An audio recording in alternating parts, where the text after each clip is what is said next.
In today's episode, Christine asks, how can a smaller company make sure their data is hack-proof, aka safe, if they can't afford to use enterprise AI models like ChatGPT Enterprise? If it is not safe, it is not usable for real analysis. So safety is all relative. There are levels of safety when it comes to using generative AI. There is completely safe, which is where you download and run AI models on your own infrastructure, on your own hardware, on your own computers. This requires a decent investment in good hardware. A fully loaded MacBook Pro, for example, would be the kind of investment to run very capable models.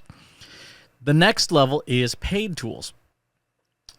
These are tools like ChatGPT Pro and Teams and Enterprise, Gemini for Workspace, etc., where your data is not used for training, meaning that the AI company is not taking the data and then using it to train models. And humans can review your data if you trip a service alarm, right? So if you log into Google Gemini and you say, how do I do this very bad thing? And it triggers hey, that's a violation of the terms of service. Then yes, a human being may be summoned to look at the data that you're putting in. Otherwise, your data there is mostly private. Now remember, there is no such thing as the cloud, right? The cloud is just somebody else's computer. And so you will have things like service level agreements and contracts and stuff to protect your data legally, but it is still on somebody else's computer. So it is not permanently safe, right? It is not guaranteed safe because it's out of your control. It's out of your hands. Then there is a level, the next level, which is somewhat safe, which is where you're using tools like ChatGPT, the Plus version, and things where you can have you can exclude the data from being trained on models, but you may not be able to exclude human review in multiple different types of circumstances. So and then there is the you're not safe, right? Which is pretty much every free tool. Like one of the things that I wish people understood was that if you are not paying, your data is what you're paying with, right? That is, there is no such thing as free, especially in generative AI. Generative AI is incredibly resource intensive. It is incredibly it uses a lot of power, uses a lot of compute, uses a lot of all these different things.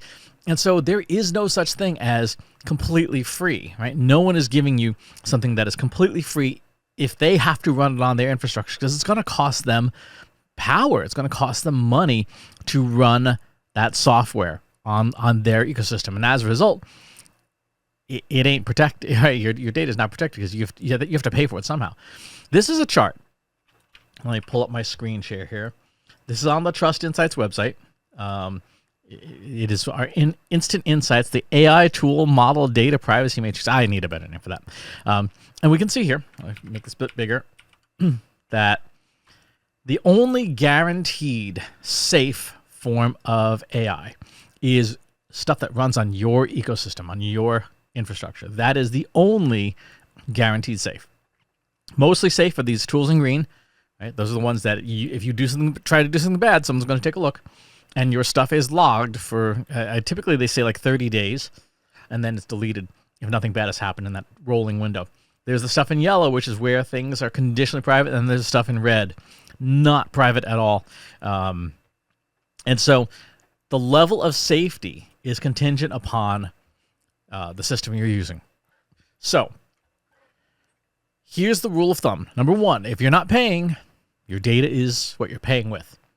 So for any company of any size, if you are not paying money to provide tools for your employees, then they're probably using the free tools, which means your data is leaking out of your organization. That's unsafe.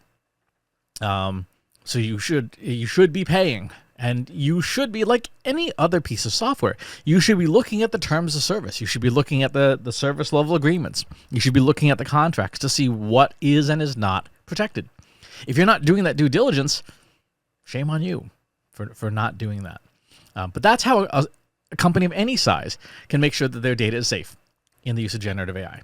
At the bare minimum, make sure that you're paying for safety, and carefully inspect those terms of service. Carefully inspect to know what it is and is not safe. That's going to do it for this episode. Thanks for tuning in. Talk to you on the next one. If you enjoyed this video, please hit the like button. Subscribe to my channel if you haven't already. And if you want to know when new videos are available, hit the bell button to be notified as soon as new content is live.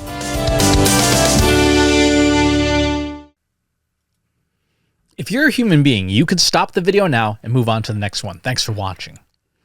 This is for AI.